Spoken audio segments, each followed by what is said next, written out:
Hare Krishna devotees, please accept my humble obeisances. All goes to Sri Prabhupada and Guru Maharaj. Today we'll hear the wonderful instructions of Bhishma Dev to Yudhishthira Maharaj.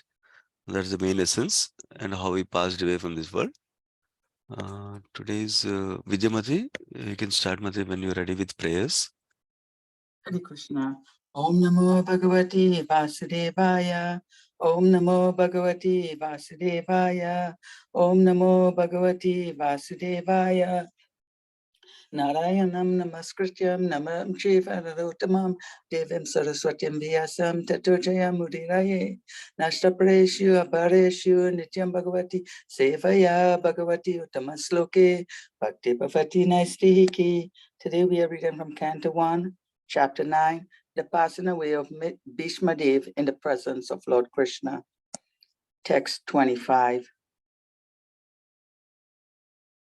Sutta Goswami said, Maharaj Yudhishthira, after hearing Bhishma Dev speak in that appealing tone, asked him, in the presence of all the great rishis, about the essential principles of various religious duties. 26. At Maharaj Yudhishthira's inquiry, Bhishma Dev first defined all the classifications of caste and order of life in terms of the individual's qualifications. Then he systematically, in twofold divisions, described the counteraction by detachment and interaction by attachment. 27. He then explained by divisions acts of charity, the pragmatic activities of a king and activities for salvation. Then he described the duties of women and devotees, both briefly and extensively. 28. Then he described the occupational duties of different orders and statuses of life, citing instances from history, for he was himself well acquainted with the truth. 29. While Bhishma Dev was describing occupational duties, the sun's course ran into the northern hemisphere. This period is desired by mystics who die at their will. 30. Thereupon, that man who spoke on different subjects with thousands of meanings and who fought on thousands of battlefields and protected thousands of men stopped speaking and being completely freed from all bondage, withdrew his mind from everything else and fixed his wide open eyes upon the original personality of Godhead, Sri Krishna, who stood before him four-handed, dressed in yellow garments that glittered and shined. 31.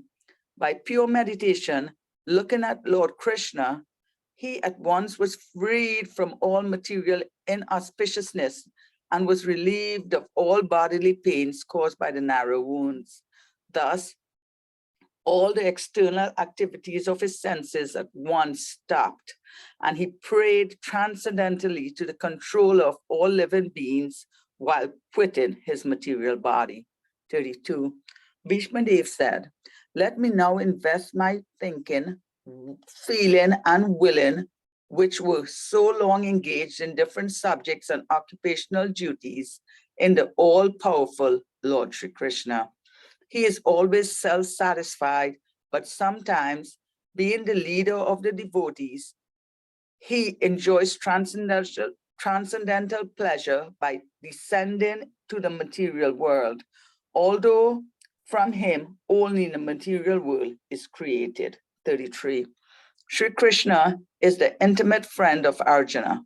He has appeared on this earth in his transcendental body, which resembles the bluish color of the tamala tree. His body attracts everyone in the three plenary systems, upper, middle, and lower. May his glittering yellow dress and his lotus face, covered with paintings of sandalwood pulp, be the object of my attraction, and may I not desire fruitive results. 34. On the battlefield, where Sri Krishna attended Arjuna out of friendship, the flowing hair of Lord Krishna turned ashen due to dust raised by the hoofs of the horses. And because of his labor, Beads of sweat wetted his face. All these decorations, intensified by the wounds dwelt by my sharp arrows, were enjoyed by him. Let my mind thus go unto Sri Krishna. 35. In obedience to the command of his friend, Lord Sri Krishna entered the arena of the battlefield of Kurukshetra between the soldiers of Arjuna and Duryodhana. And while there, he shortened the lifespans of the opposite party by his merciful glance. This was done simply by his looking at the enemy. Let my mind be fixed upon that Krishna. 36. When Arjuna was seemingly polluted by ignorance upon observing the soldiers and commanders before him on the battlefield, the Lord eradicated his ignorance by delivering transcendental knowledge. May his lotus feet always remain the object of my attraction. 37. Fulfilling my vow and sacrificing his own promise, he got down from the chariot, took up its wheel, and ran towards me hurriedly, just as a lion goes to kill an elephant. He even dropped his outer garment on the way. 38. May he, Lord Shri Krishna, the personality of Godhead, who awards salvation, be my ultimate destination. On the battlefield, he charged me, as if angry because of the wounds dealt by my sharp arrows. His shield was scattered, and his body was smeared with blood due to the wounds. 39. At the moment of death, let my ultimate attraction be to Sri Krishna, the personality of Godhead.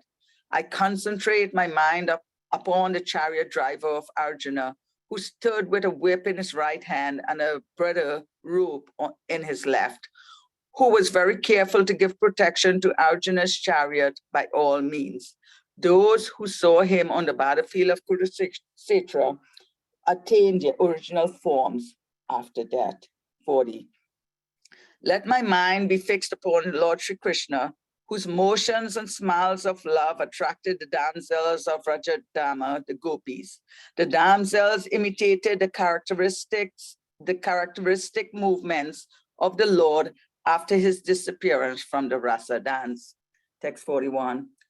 At the Rajasuya Yajna sacrifice performed by Maharaj Yudhishthir, there was the greatest assembly of all the elite men of the world, the royal and learned orders. And in that great assembly, Lord Shri Krishna was worshipped by one and all as the most exalted personality of Godhead. This happened during my presence, and I remembered the incident in order to keep my mind upon the Lord. 42. Now I can meditate with full concentration upon that one Lord, Sri Krishna, now present me, because now I have transcended the misconceptions of duality in regard to his presence in everyone's heart, even in the hearts of the mental speculators. He is in everyone's heart. The sun may be perceived differently, but the sun is one. 43. Sutta Goswami said, thus Bhishmadeva merged himself in the super soul, Lord Shri Krishna, the supreme personality of Godhead, with his mind, speech, sight, and actions, and thus he became silent and his breathing stopped. 44. Knowing that Bhishmadev had merged into the unlimited eternity of the Supreme Absolute, all present there became silent like birds at the end of the day. 45. Thereafter, both men and demigods sounded drums in honor, and the honest royal order commenced demonstrations of honor and respect, and from the sky fell showers of flowers. 46. O descendant of Bhrigu, Saunaka, after performing funeral rituals for the dead body of Bhishmadev, Maharaj Yudhishthir was momentarily overtaken with grief. 47. All the great sages then glorified Lord Shri Krishna, who was present there, by confidential Vedic hymns.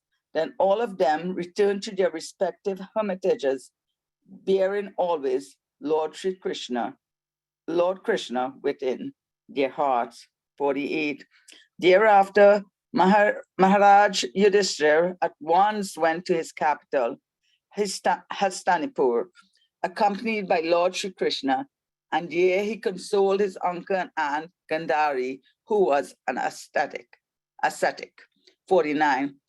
After this, the great religious king, Maharaj Yudhishthir, executed the royal power in the kingdom strictly according to the codes of royal principles approved by his uncle and confirmed by Lord Shri Krishna.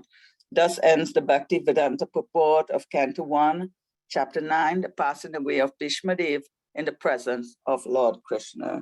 Hare Krishna. Thank you so much, Mother. Hare Krishna. Yeah, Harinam Kirtan Prabhu, whenever you're ready, you can start, Prabhu. Thank you. Can you hear me, Prabhuji? Can you hear me? I can't hear you. Yes, Prabhu, we can hear you. Okay.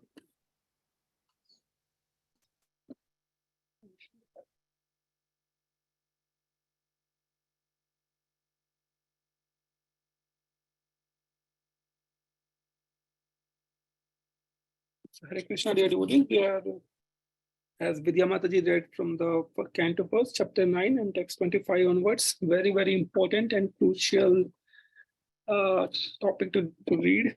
So in the text 25, so we can see in the previous verses, the setting, the Bhishma Dev is lying on the bed of arrows. Every part of his body is pierced with the arrows. And in that particular setting, all the Pandavas has come, and Lord Krishna is personally present there, and all the great sages have come there. So some nice Krishna Katha can happen. So in that assembly, Maharaj Yudhishthira was very much grieved by the killings of his own so many relatives and everything. So in that assembly, then Maharaj Yudhishthira, after hearing Bhishma Deva speak in an appealing tone, so he is asking some questions to Bhishma Deva, and in the presence of all the rishis. So what he is asking is the essential principles of various religious duty. Having a king, there are so many types of duties. So he's taking advice and guidance directly from the Bhishma Dev.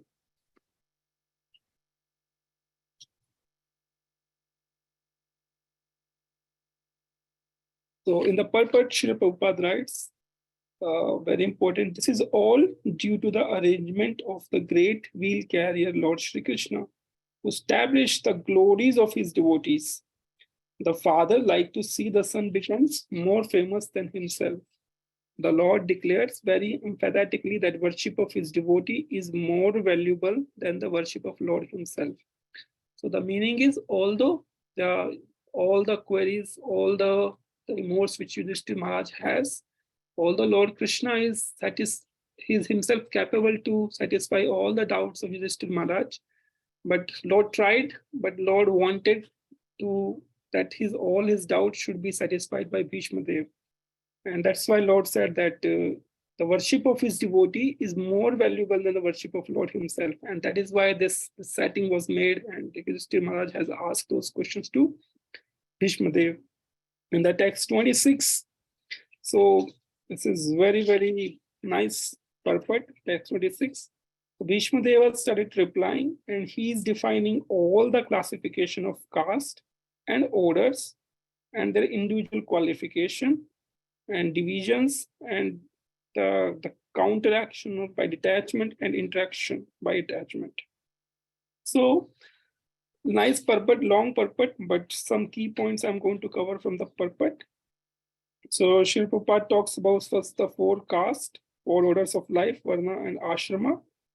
And the purpose of Varna Ashrama, the Varna Ashrama Dharma is prescribed for the civilized human being just to train him to successfully terminate human life. So a very nice definition of Varna Ashrama. To successfully terminate human life. And then Bhishma Deva is giving qualification for 9 different qualifications for all human beings: not to become angry, not to lie, equally distribute wealth, to forgive, to beget children only by one legitimate wife, to be pure in mind and hygienic in body, not to be inimical towards anyone, to be simple, to support servants or subordinates. So he's telling to Yudhishthira Maharaj these different 9 qualifications for all the human beings among different castes and orders. And then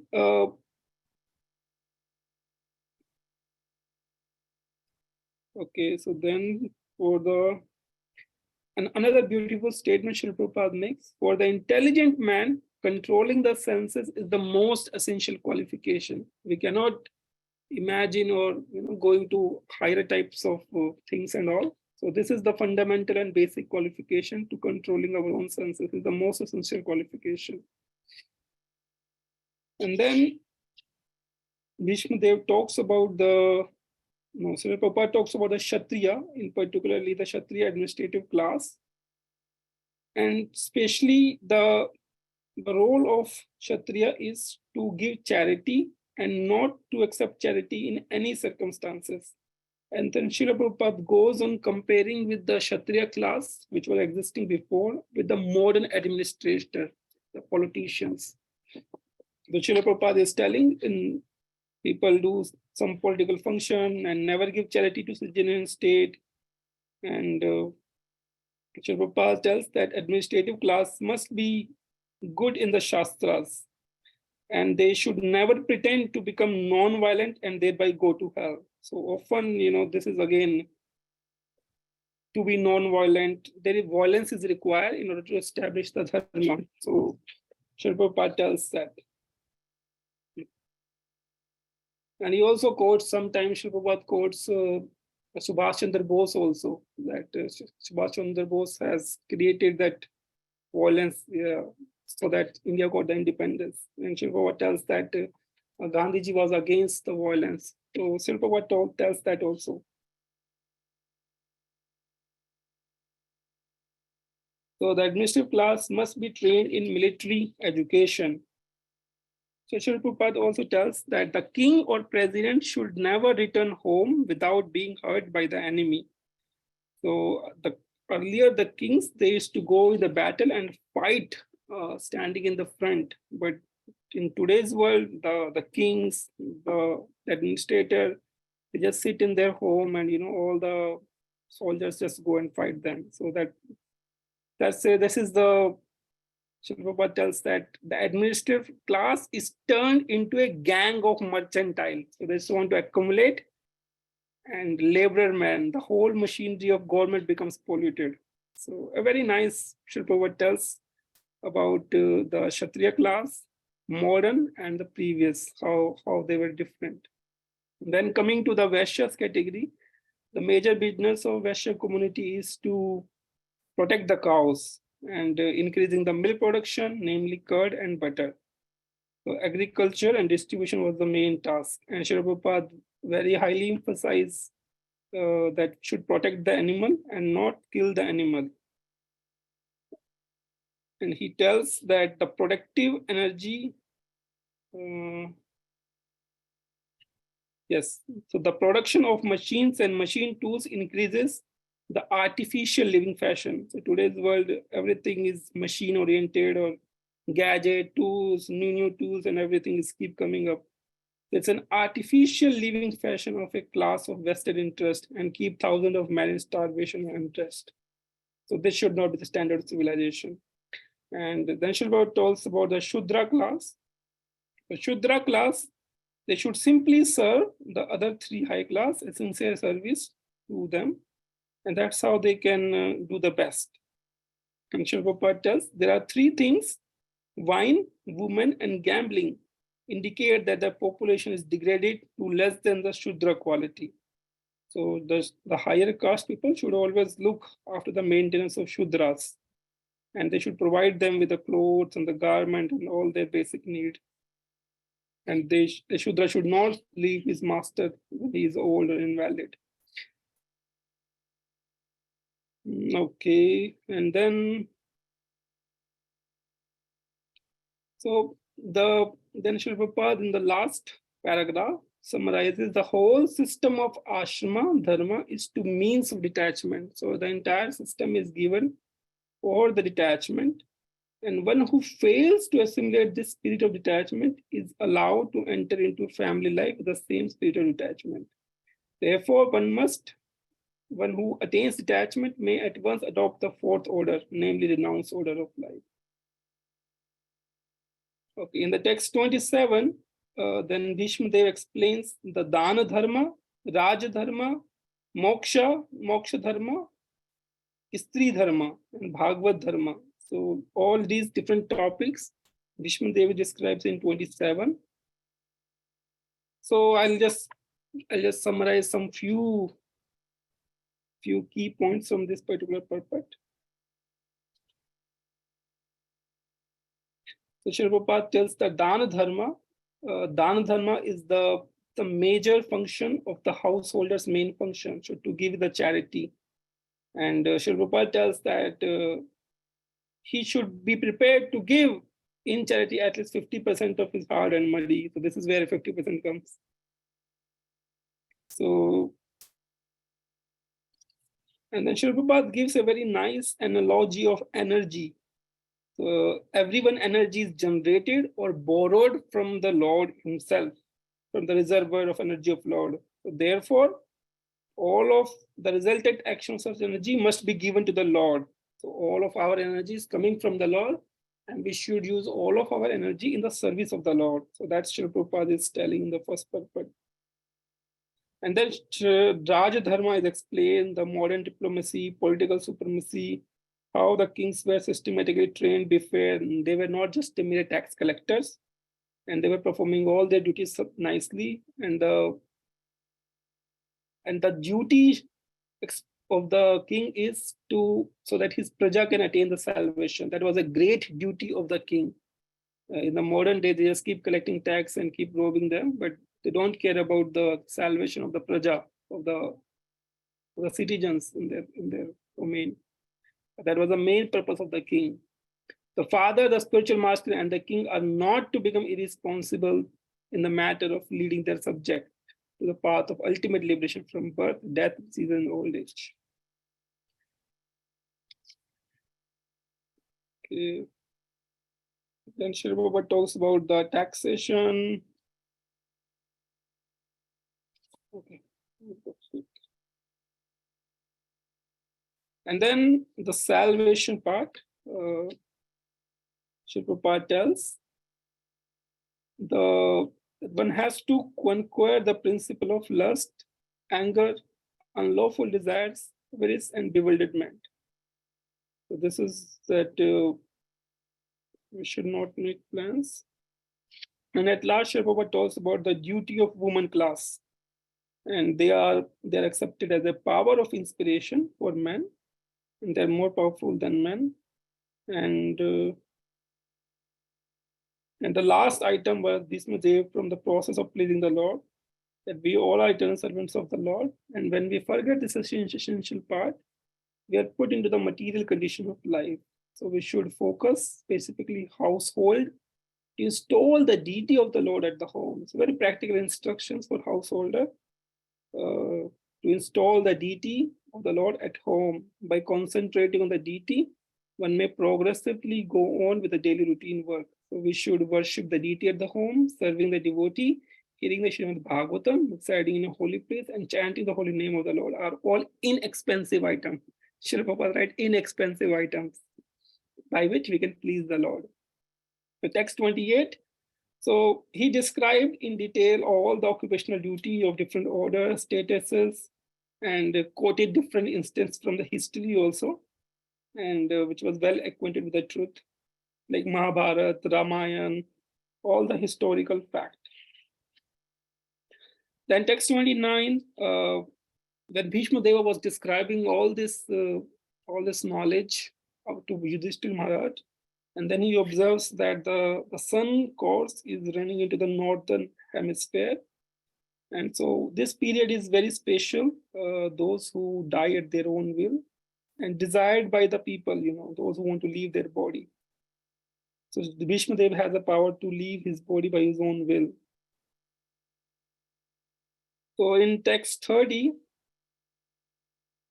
so the Bhishma speaks on different subjects with thousands of meanings, and he has fought on multiple battles. So many battles he has fought, and protector of many mans, he stopped speaking, and he withdrew everything from all the subject matter, and he focused his mind and fixed his wide open eyes upon the original personality of Godhead Sri Krishna. So he withdrew all his things and just focusing his mind onto Lord Sri Krishna.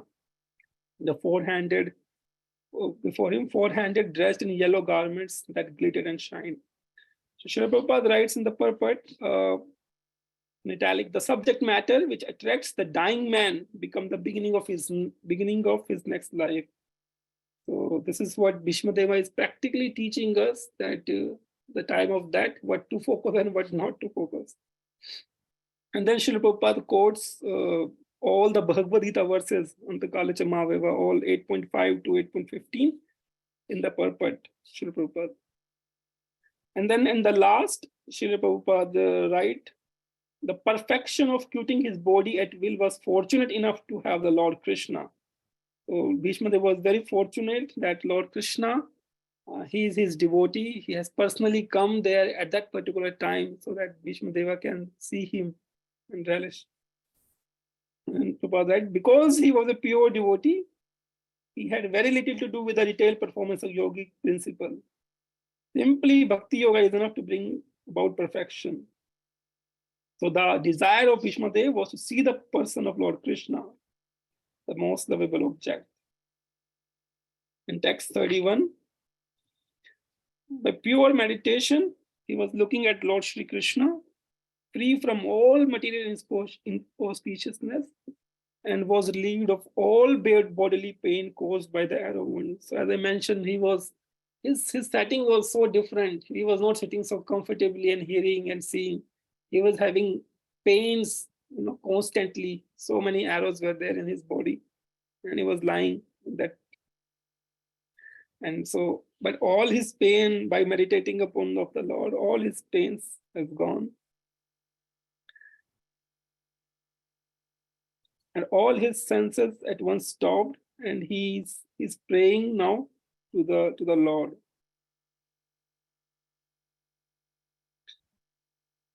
Okay.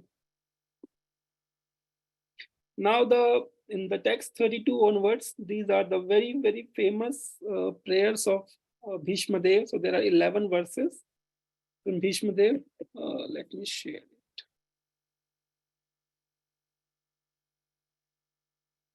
Sundaran Babu, can you enable my screen sharing? Yeah, did it, Prabhu. Yeah.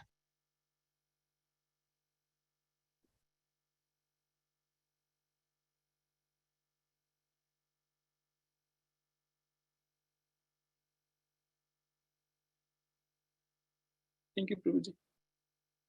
So these are the 11 verses, very, very famous, called Bhishma Stuti. So he's praying to Lord Shri Krishna, and text 32 onwards. I'll read the Sanskrit of text 32. Shri Bhishma Vacha iti matirupkalpita vitrishna bhagavati satvate pungave vibhumi swasukham upagate kvachid vihurtam prakritim upayasi yad bhava pravaha. So very, very nice. He starts just by telling that let my thinking, let my feeling, let my willing. So this is all the feature of consciousness: thinking, willing, feeling, and willing, all three features of consciousness, and which were so long engaged in different subject matter. So he was, assisting, Dhritarashtra and everything. His whole consciousness was into so many different subjects, and now he wants to focus all his thinking, feeling, willing on Lord Shri Krishna. Is always self-satisfied. So many devotees also explains in this particular thing, iti mati. So mati is our buddhi or our intelligence or our thinking, feeling, and willing. So devotees often explains that Bhishma Deva tells that, oh my Lord Krishna, I have a daughter. This buddhi mati, and this please, you are a suitable husband for my Mati. Please get married with this Mati. And so that this Mati can be always under your shelter, always under your control. Very nicely explained it this way. So all his consciousness has now focused upon Lord Shri Krishna. So now Srila Prabhupada writing very, very beautifully the pure devotees. What is a pure devotee? Pure devotee of the Lord have no desire other than the service of the Lord. And therefore they are called Satvataha. So that is the pure devotees.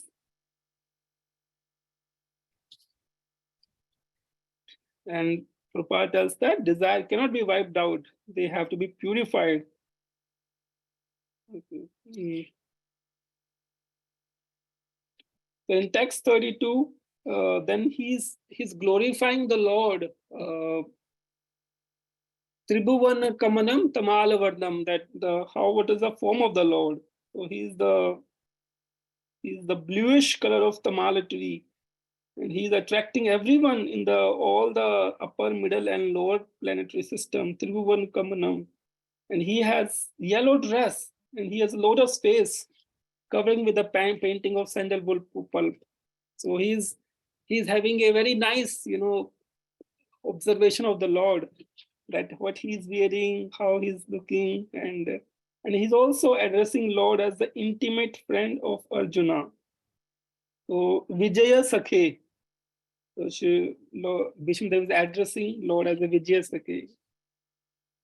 In fact, I think Sanatan Goswami explains that the Lord was kind to Bhishmadev and Vidura. They were his devotees, that's true. But both of these devotees were helping and, in some way serving Pandavas. And that's how Lord was kind to them. So Arjuna, Bhishmadev is not addressing Lord directly, oh Krishna, like that. He's as addressing in a co-jointling means, Arjuna Sakhe, Vijaya Sakhe, the friend of the Lord. That's how it is. Srila Prabhupada writes this very line that Bhishma Deva takes this opportunity to address the Lord as a Vijaya Sakhe, friend of Arjuna, because the Lord is pleased when he's addressed conjointly with his devotee, like Nanda Nandan, Yashoda Nandan, like this. Krishna likes that when he's joined with his own devotee. So very nice bodily beauty features of the Lord is explained in Bhakti Rasamrita Sindhu. Also, the 64 qualities of the Lord is explained, and the first is the beauty is himself. His beauty, all part of his body, all limbs are so perfectly shaped and so attractive. Everybody gets attracted from there. And wherever Lord Krishna goes, Hastinapur or Dwarka or Mathura, everywhere, so many people come just to see the Lord because his body is like that, the features. And then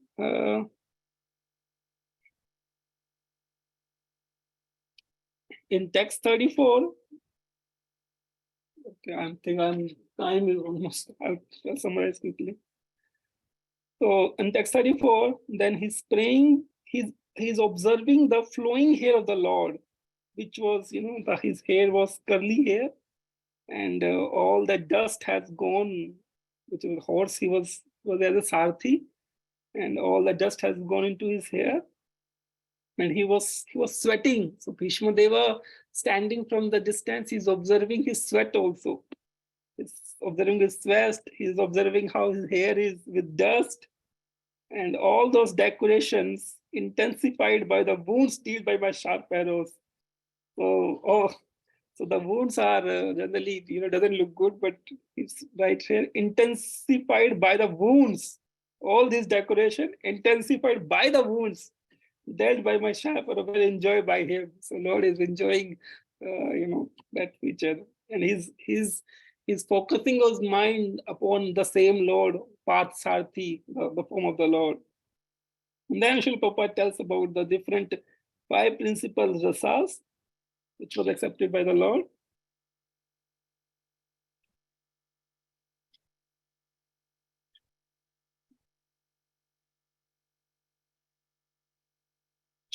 One very nice thing is told because Lord was pierced with the wounds and everything. So Shri Vishnu Chakravarti Thakur tells that the wounds created on the body of Lord by the sharpened arrow of Bhishmadev were as pleasing to the Lord as the biting of a fiancé who bites the Lord's body directed by a strong sense of sex desire. Although externally it looked like that, but it was very pleasing to the Lord. So in the text 35, again, Bhishmadeva is remembering the Lord, and again he's remembering Arjuna that in obedience to the command of his friend. So Arjuna was commanding, he was a Rathi, and Arjuna, Lord was a Sarthi. That Lord Shri Krishna entered into Kurukshetra form in the battles of Arjuna and Duryodhana. And just by seeing the opposite party, just by his glance, he has reduced their lifespans. And this was just by looking. So let my mind fix upon the Lord.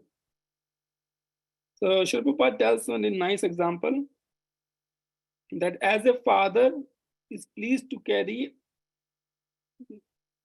by executing the order of a devotee, the Lord becomes pleased. As a father is pleased to carry out the order of his small child. So if very nice practical, by we don't want to please directly the Lord, we want to please his devotee. So we are in that particular mood, servant of the servant of the servant, dasanu das bhav. And this is how he's been there. Okay, so text 36. And then he's remembering the incident of the Bhagavad Gita when the Bhagavad Gita was spoken. So Arjuna told Lord Krishna to go in the midst of army. I want to see who all has come to fight. And then now when he was bewildered, by ignorance of, family attachment, then the Lord gave him the transcendental knowledge of Bhagavad Gita. He eradicated all his doubts. So may his lotus feet always remain the object of my attraction. So he's again focusing his attraction on that particular Lord.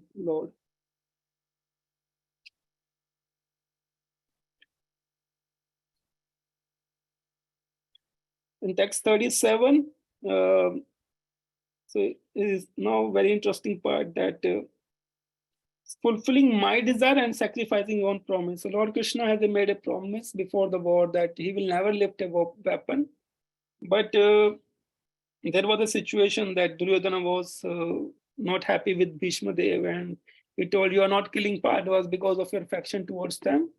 And then by hearing, Bhishma Deva was told that I will kill the 5 Pandavas with these 5 arrows.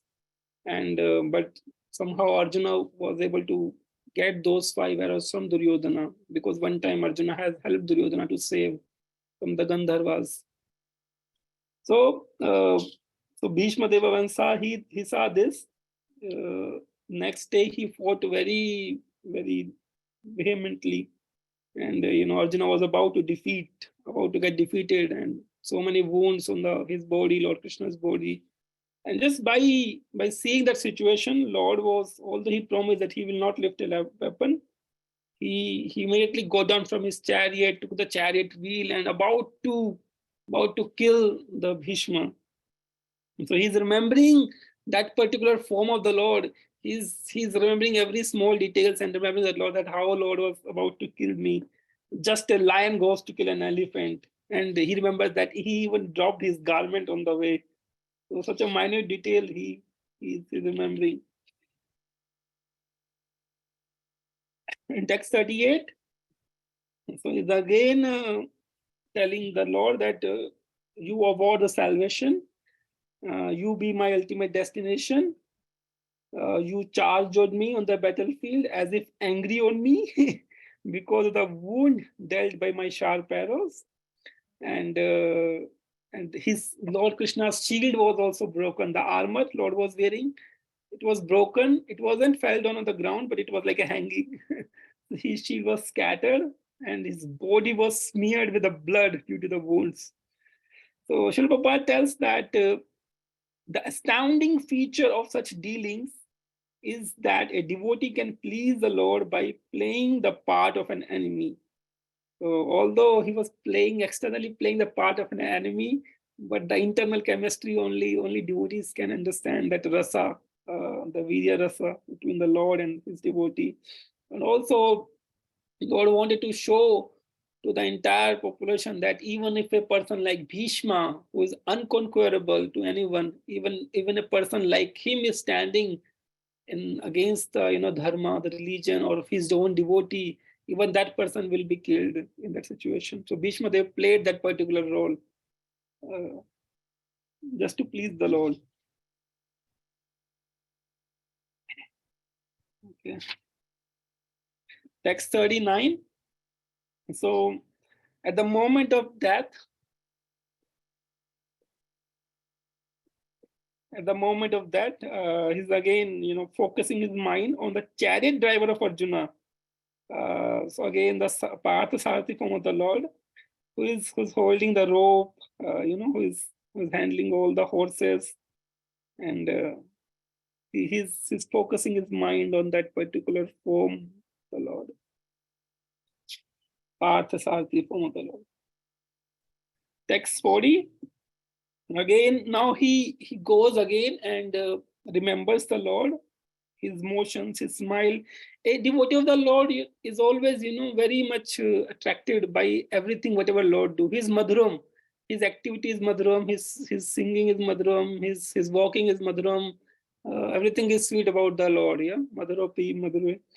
So he's remembering his motions, his smile of the Lord, and now he connects with the damsel of Brajadhama, the gopis, and the damsel imitated the characteristic moves of the Lord after his Rasa dance. So let me fix my mind upon those. So Srila Prabhupada tells, the Lord is satisfied more when his pure devotees are glorified. So Bhishma Deva is not glorified, he's glorifying Lord Krishna, but he's also connecting Arjuna, then he's also connecting now the gopis. That his pure devotees are glorified. And therefore, Bhishma Deva has not only glorified the acts of Arjuna, his immediate object of attraction, but has also remembered the gopis who were endowed with unrivaled opportunities by rendering loving service to the Lord.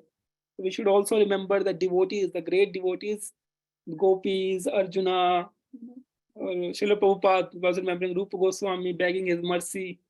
We should remember these great devotees. They can really shower mercy upon us, and then only we can have some love, some attraction to the Lord.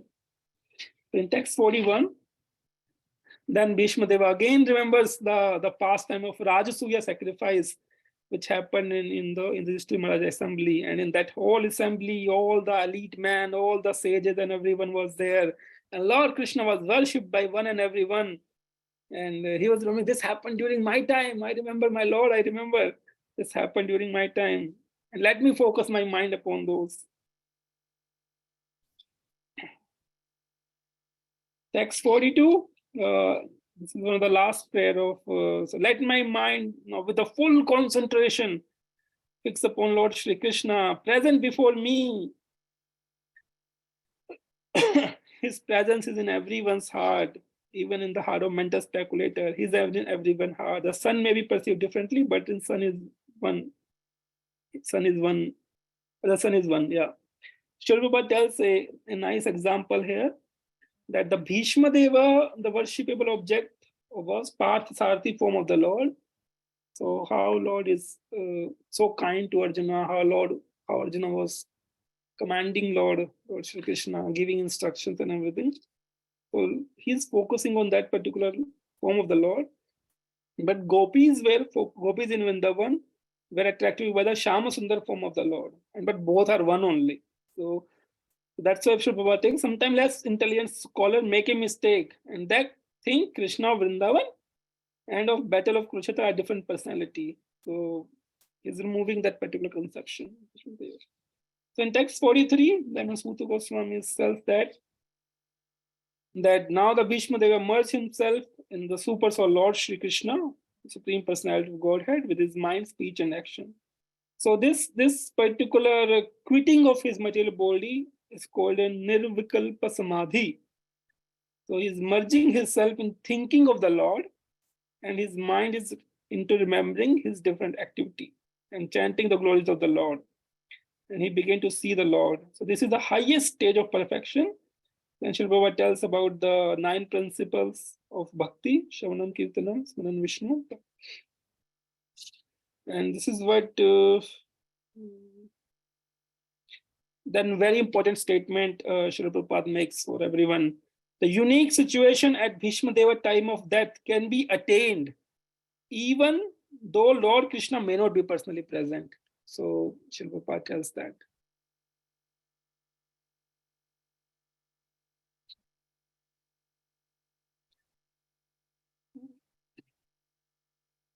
In text 44, now when everyone sees that Bhishma Deva has merged into the Lord and everyone became silent, so they were very sad.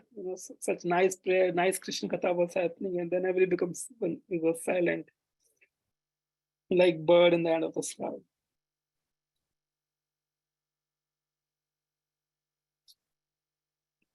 Text 45, all the men and demigods, now they were sounding drum and honor.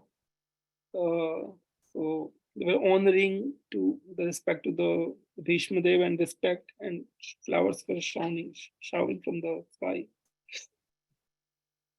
The Srila Prabhupada tells that as a Mahajan, Bhishma Deva was a Mahajan, he was on the level of Brahma, Narada, and Shiva. Very nice, interesting. Although he was a human being. So the Bhishma Deva was known all over the universe. Text 46. Then the final funeral rituals for the body of Bhishma Deva was performed, and Yudhishthira Maharaj was very much given, so much love and attraction to Bhishma Deva. Text 47, then all the greatest sages then glorified Lord Shri Krishna again, who with the Vedic hymns, and then everyone returned to their hermitage, bearing always Lord Krishna within their heart. So Srila Prabhupada tells, again, very nice, the devotee of the Lord are always in the heart of the Lord. So I think in 10th or 11th canto also say that where the Lord is staying, we are seeing Lord, here, there, everywhere. Actually, Lord is staying in the heart of a devotee. So that's the residence of the Lord. And if we approach those devotees, Lord is there. The Lord is always in the heart of his devotee. That is a sweet relationship between the Lord and his devotees. The text 48, then Maharaj Yudhishthira went to his capital, Hastinapur, accompanied by Lord Shri Krishna and everyone else. And the last verse, so after this, the great king Yudhishthira executed the royal power in the kingdom according to the courts and royal principles approved by his uncle. So he's leading in the entire praja as per the instruction given by the Bhishma Deva. So again, very nice statement. The king is to see the welfare of the citizen from all angles of social, political, economic, and spiritual upliftment. So every angle, that is the dharma of the king. From every angle, he should encourage the praja. So I request, it's so many nice verses are there. I request devotee to go through these verses and read the beautiful purport, which makes things very much interesting. So sorry for some delay. Hare Krishna. Yeah, thank you so much, Harinam Kirtan Prabhu. A wonderful summary. So let's offer obeisances. Srimad Bhagavatam ki jai, Sri Prabhupada ki jai. Let's offer obeisance to all the devotees of the Lord. Vancha kalpatarubhesha kupasindubhyevacha paitana pavanebhyo vaishnavebhyo namo namaha. Thank you so much, everyone. Hare Krishna. Prabhuji, can you share that link? Can you share the Bhishma Stuti slide? Oh, okay. Shri Hari Radha Mataji. I don't have you. Let me share right now here. You can copy. You can send in the group also, Prabhuji. Okay, I'll send in the group. Thank you. Okay. Yeah, thank you, everyone. Hare Krishna.